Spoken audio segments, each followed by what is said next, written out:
Perkenalkan, nama saya Anissa Rahmawati. Saya mahasiswi S1 Prodi Teknik Lingkungan Universitas Singapura Bangsa Karawang, akan mewawancarai beberapa narasumber via Zoom terkait dengan aktualisasi penerapan nilai-nilai Pancasila di kehidupan sehari-hari untuk memenuhi tugas mata kuliah Pancasila. Selamat menyaksikan.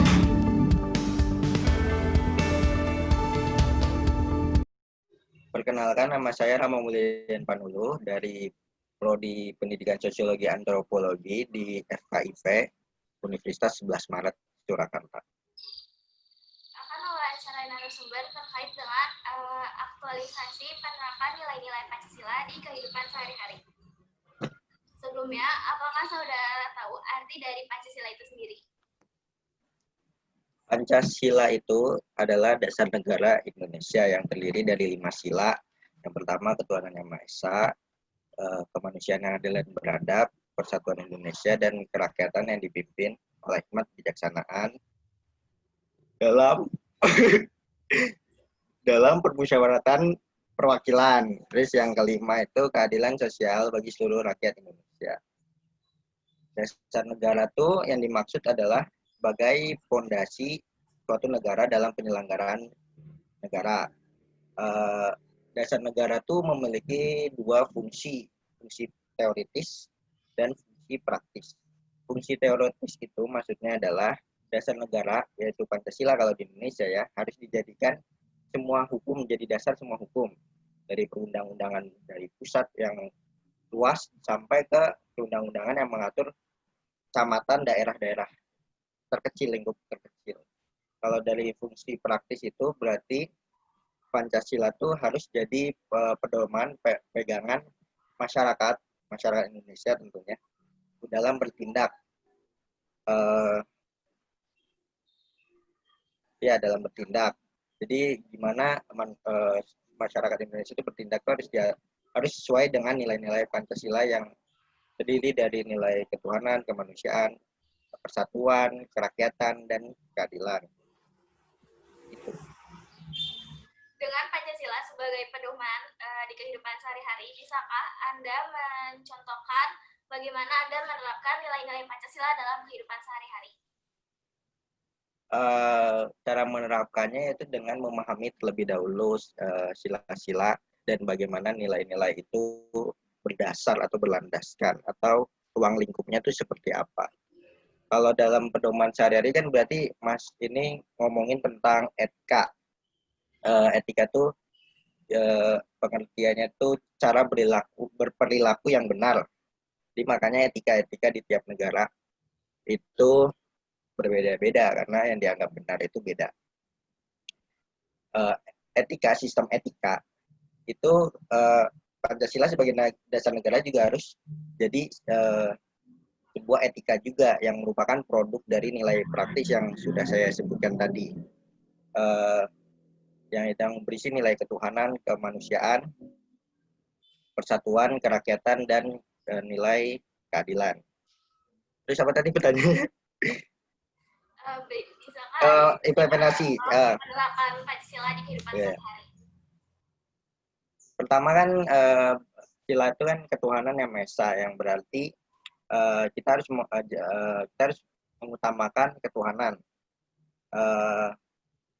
mempersatukan ketuhanan. Berarti nilai-nilai agama itu harus diutamakan, apapun agamanya. Esa di sini bukan berarti Tuhan itu satu.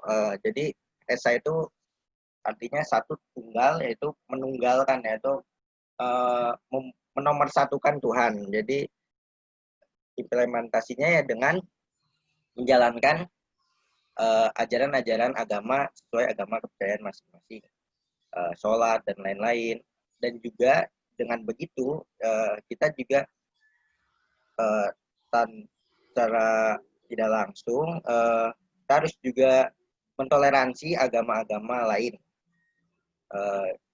Kita tidak memaksakan kehendak mereka dalam saya atau dalam beragama gitu.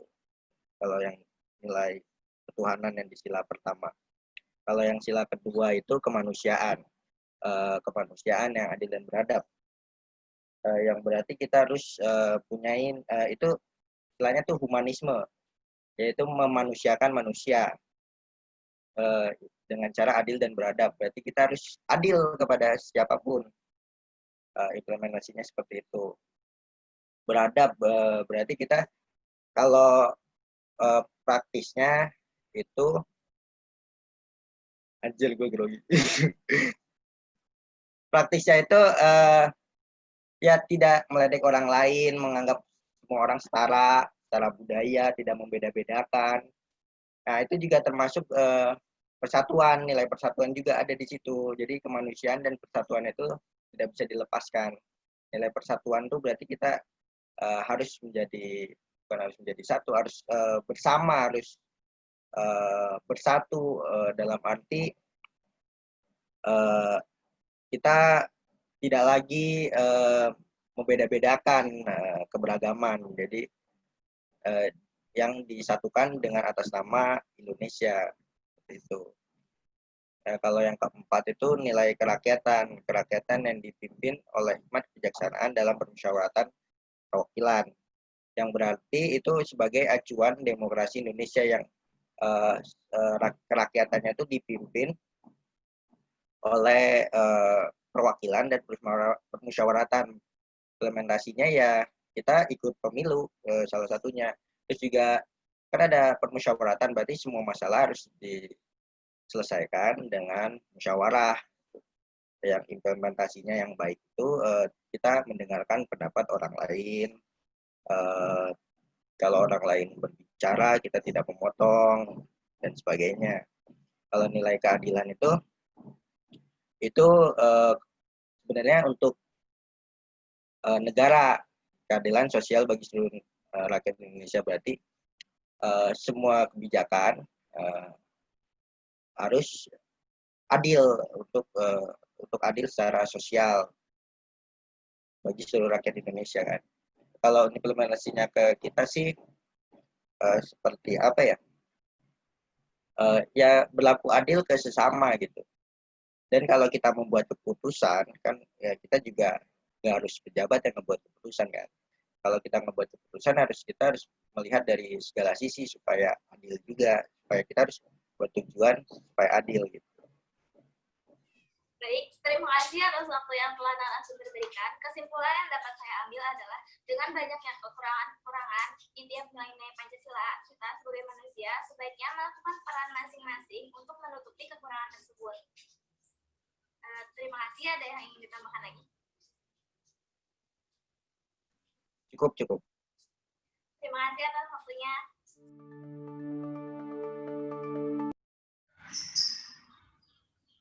Saya Ridwan Rahmadani dari Prodi Ilmu Komunikasi Universitas Singapura Bangsa Karawang. Baik, saya akan mewawancarai saudari terkait dengan aktualisasi nilai-nilai Pancasila di kehidupan sehari-hari. Bagaimana Anda menerapkan Pancasila di kehidupan sehari-hari? Menerapkan Pancasila di kehidupan sehari-hari bisa dimulai dari beribadah, menghargai hak orang lain, bermusyawarah untuk mufakat, dan juga keadilan. Kalau keadilan biasanya sih dari pemerintah ya, kalau di aktualisasinya. Apakah menurut Anda penerapan Pancasila di kehidupan sehari-hari itu sudah terjalani dengan baik di lingkungan masyarakat? Beberapa mungkin udah ada yang terjalani.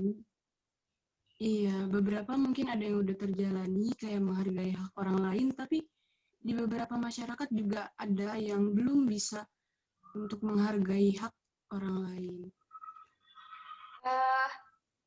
Untuk saat ini di era modern, apakah menurut kamu Pancasila masih masuk dengan kehidupan remaja saat ini? Dengan melihat adanya budaya asing yang sangat mudah masuk ke sini. Kalau dilihat mungkin ya, kalau dilihat secara realitanya, mungkin ada beberapa nilai yang udah mulai terkikis kali ya, kayak persatuannya. Sekarang mungkin ada kubu yang gak terlalu suka sama yang tradisional, ada kubu yang modern banget. Tapi ada juga remaja-remaja yang masih mempertahankan budayanya. Jadi kalau dilihat dari realitanya sekarang, mungkin nilai-nilai Pancasila ada yang mulai hilang dari diri remaja sekarang. Baik. Menurut Anda, apakah tantangan terbesar yang dihadapi terkait dengan Pancasila saat ini? Tantangan terbesar yang paling kita lihat saat ini pasti dilihat dari budaya asing yang masuk kayak K-pop atau Cina pop atau animasi-animasi Jepang kayak gitu kan sebenarnya masuk ke tantangan sih ya. Ya, apalagi remaja-remaja sekarang pengen kelihatan wah gitu kan fans sama K-pop biar kelihatan lebih modern kan remaja-remaja sekarang. Jadi mereka mungkin yang suka sama K-pop gitu merasa lebih modern gitu anaknya. Jadi ya tantangannya mungkin dari budaya asing kali ya. Menurut Anda sebagai mahasiswa, bagaimana sih caranya untuk meningkatkan minat remaja untuk kembali lagi ke budaya kita? Oh, budaya ya. Kalau sebenarnya banyak tahu peran mahasiswa sebagai peran mahasiswa untuk mempertahankan budaya yang ada. Kita bisa buat kayak event-event gitu kan, event-event yang kayak apa ya, expo. Kan bisa gitu juga bikin acara di kampus. Terus juga kita bisa kayak bikin lomba-lomba antar RW, antar apa kek. Kan kita sebagai remaja ada perkumpulan remaja nih biasanya di sekitar lingkungan rumah kita bisa bikin lomba kayak lomba apa ya, lomba tari kah, lomba nyanyian tradisional kah, banyak sebenarnya peran kita sebagai mahasiswa itu. Yang bukan mahasiswa juga bisa kok mempertahankan budayanya, bukan cuma mahasiswa. Baik, terima kasih atas waktu yang telah diberikan oleh narasumber. Kesimpulan yang dapat saya ambil dari wawancara ini adalah kita sebagai bangsa Indonesia seharusnya lebih mempertahankan dan membudayakan budaya sendiri di era globalisasi ini. Terima kasih. Ya, perkenalkan nama saya Aufaza Suherman dari Universitas Jenderal Ahmad Yani. Untuk Aufa sendiri, apakah Aufa sudah mengerti arti dari aktualisasi nilai-nilai Pancasila? Menurut saya sendiri, aktualisasi Pancasila itu adalah penjabaran nilai-nilai Pancasila dalam bentuk norma-norma ya. Biasanya itu dijumpai dalam bentuk norma hukum, kenegaraan, atau norma-norma moral, seperti itu. Di era modern ini nih, bagaimana sih menurut Anda, apakah Pancasila sudah teraktualisasikan dengan baik di kehidupan remaja saat ini?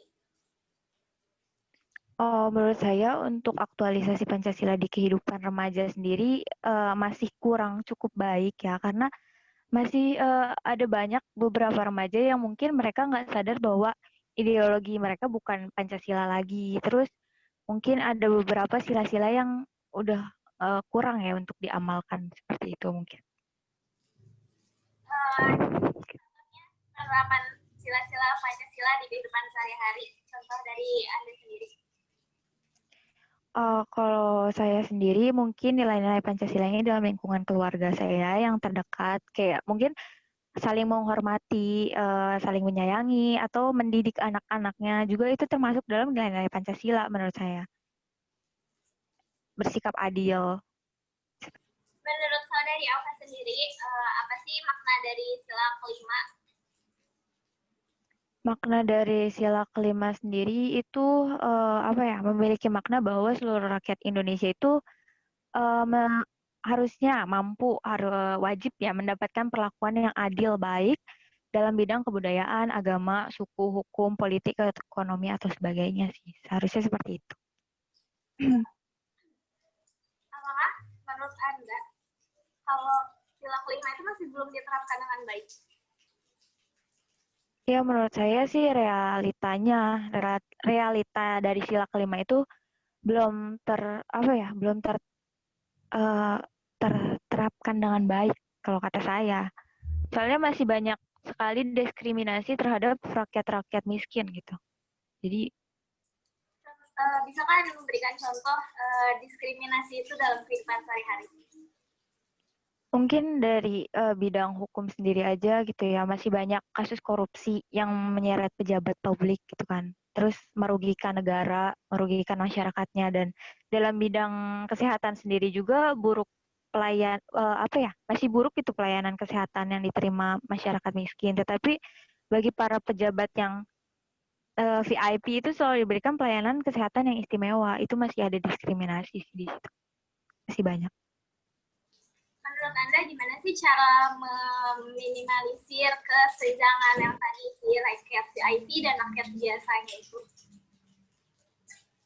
Cara meminimalisirnya ya, mungkin di era globalisasi kayak gini tuh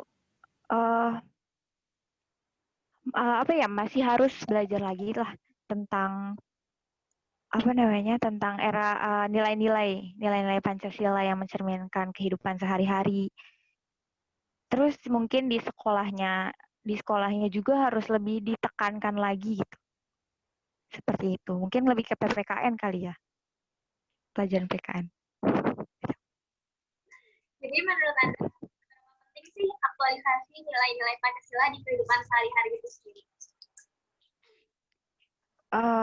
Bagaimana? Bisa diulang, mohon maaf. Seberapa penting nilai-nilai aktualisasi penerapan Pancasila di kehidupan sehari-hari itu sendiri?